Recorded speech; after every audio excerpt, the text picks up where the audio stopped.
Allah is closer to you when you are in more pain. Allah is closer to you when you are in more hurt. Allah is closer to you the more you suffer, actually.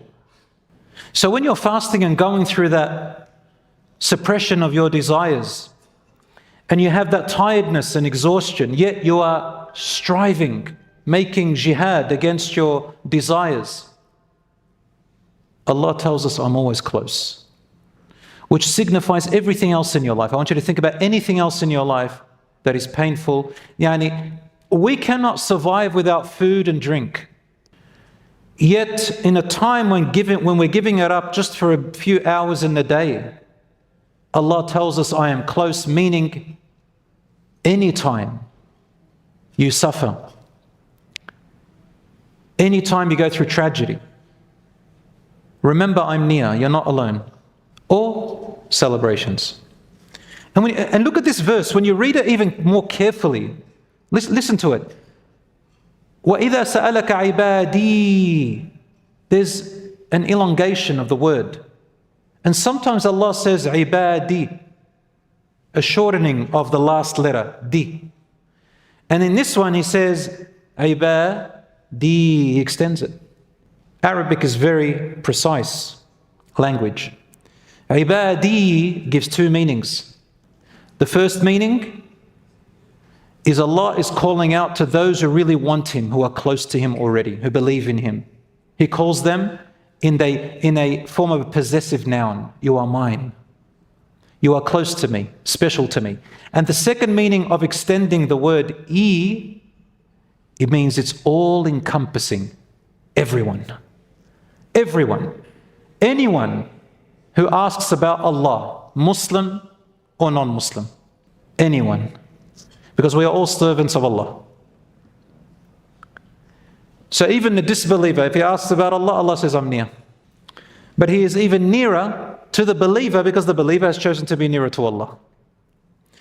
Then you find in the same verse, Allah says, Ujibu, I always respond to the caller, to the call of the caller.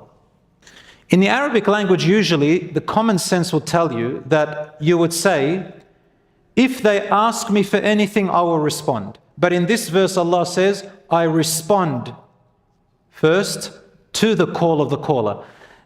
Allah answers you before you ask Him. Normally, you should be asking and then Allah gives you.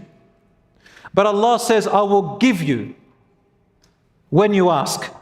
This means the moment you intend and you move and just mumble with your mouth, Allah has already responded before you finish the sentence. That is how close Allah is. Before you finish the sentence, Allah has already responded. That is why in this Arabic language here, the scholars looked at it very carefully and said, Ujibu, I respond. For what? Da'wah. Every single request. Da'wah, singular. No matter how small or big. You know, da'wah is like saying namla, an ant. Who cares about ant? An ant crawling somewhere in the world. Your du'a can be seems as insignificant to you or anyone else as the crawling of some ant in some desert in the Sahara. I don't know, are there ants in the Sahara? There should be. Somewhere in the outback. Yet your little dua, as small as an ant, Allah will respond to it. But respond means that He will give you what is best for you, because human beings don't know what is good for them and what is bad. We don't know the future. We might think this is good, but Allah knows it's not. And so what do? Since Allah promised that He will respond, and when He knows that what you're asking for is not good for you, Allah's not going to let it go. You've got to find a solution because He made a promise and He doesn't go against His promise. Allah says, Inna Allah la yukhlifu wa'dah. Allah never contradicts His promise.